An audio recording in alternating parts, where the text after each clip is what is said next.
So time now for culture. We're going to be talking about the Paris landmark, the Louvre's exciting new Islamic arts gallery with Sean Rosa, art critic, in just a moment. But first, there's been dancing in the streets of Seville during the city's latest flamenco extravaganza. Both meticulous and passionate, of course. The art is one of Spain's most famous exports, as Georgie Calvin-Smith explains.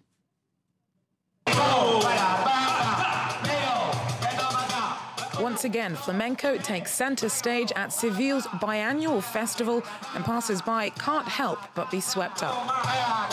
Born of Romany roots in the southern Spanish region of Andalusia, flamenco is both music and movement, and the drama is in the details. When you're alone on the stage, you really do notice mistakes, because there's nothing else. Every little click, every sound, every silence resonates. Since its beginnings in the 18th century, like the dance itself, the genre has never stayed still. Flamenco is a huge discipline, and everyone has their own preference. Some are fans of the traditional flamenco, while others are more into the avant-garde.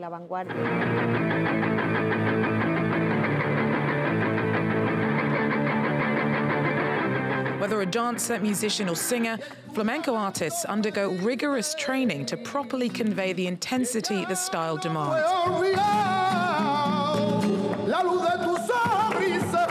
And speaking of style, costumes are a key part of the drama, emphasizing the performer's sensuality and even sex. The aesthetic of women in flamenco is unique. I can't do the same thing when men are dancing, first because of women's shape, and also because of the dress, which is an extra essential element.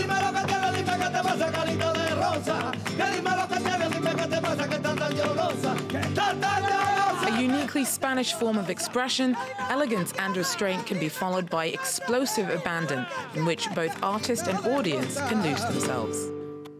Oh, yeah, passion, it's certainly the word, isn't it, for that one? Now, we're going to stay with Culture on France 24, and our Monday critic is here with us on Tuesday this week. That's because he's been to see the new Department of Islamic Art at the Louvre, which is opening today. You've got a sneaky peek for us. You've been for a preview, haven't you, Sean? Absolutely. In this preview, after the building of the pyramid, there's a new building, a new space, a whole department, a new contemporary architecture in Louvre. It's actually in the courtyard, the Visconti courtyard. President Hollande is opening it officially this morning, and the public will be able to see it on Saturday. And this is a very beautiful piece of architecture, a building by Mario Bellini and Rudy Ricciotti, an Italian and French architect. And they decided to do this, you know, building like a Bedouin tent, really. It looks like more like a marquee. That was because they didn't want to compete with the highly decorative architecture of the Visconti courtyard. So you can still see it. Yeah. You can still see the old building, and it hasn't got that kind of. It's not massive. Actually, when they were commissioned it, they wanted to have something. The people asked them to. From the Louvre, asked them something impressive and subtle, which is a contradiction in terms. But they actually managed to give the building a sense of grandeur and lightness, and certainly with this beautiful, you know, woven wire mesh ceiling, which gives the, you know, a very much of a luminous atmosphere. Yeah, it's slightly scary, isn't it, when you see it, because it looks like there's nothing underneath, but obviously there is. There are two levels. Later images there. So why Department of Islamic Art at the Louvre?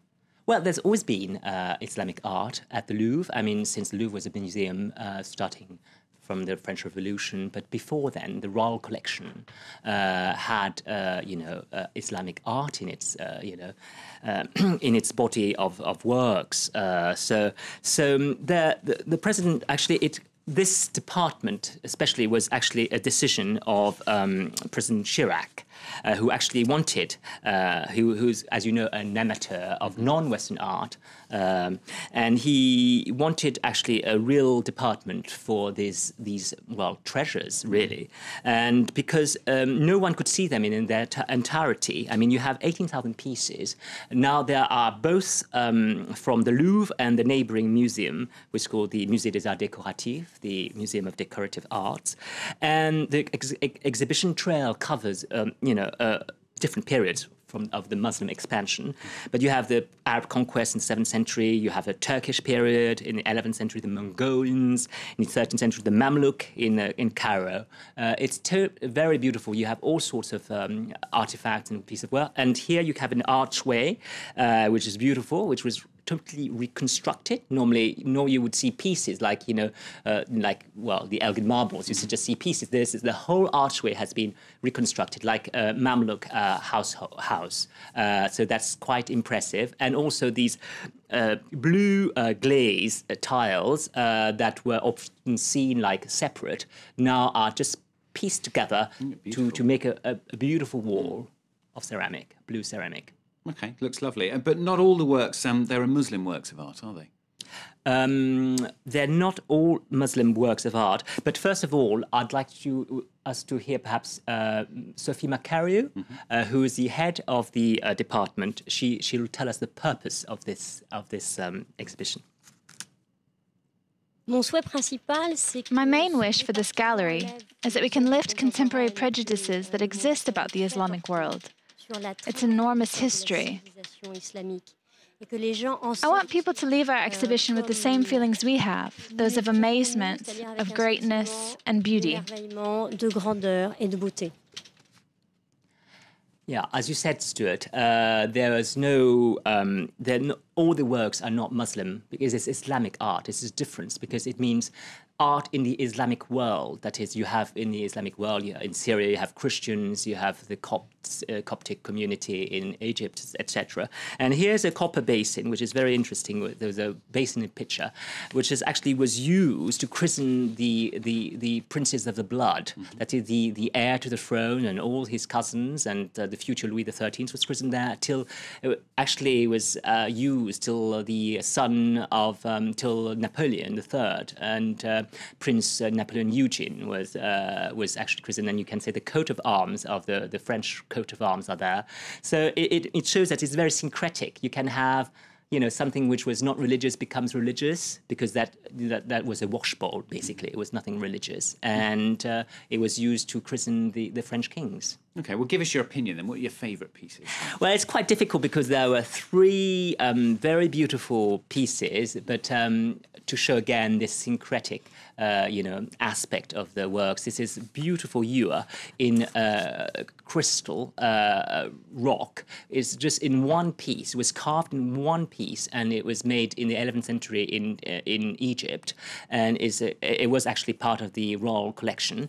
And this is another piece, which is a box, an ivory box with 69 characters about human figures. Wow. So again, against these prejudices we have, or these preconceived opinions, ideas about Islamic art, you can actually represent human faces. It's not forbidden. And also, obviously, animal, as you can see. There's another ewer. We can see an aquamanile.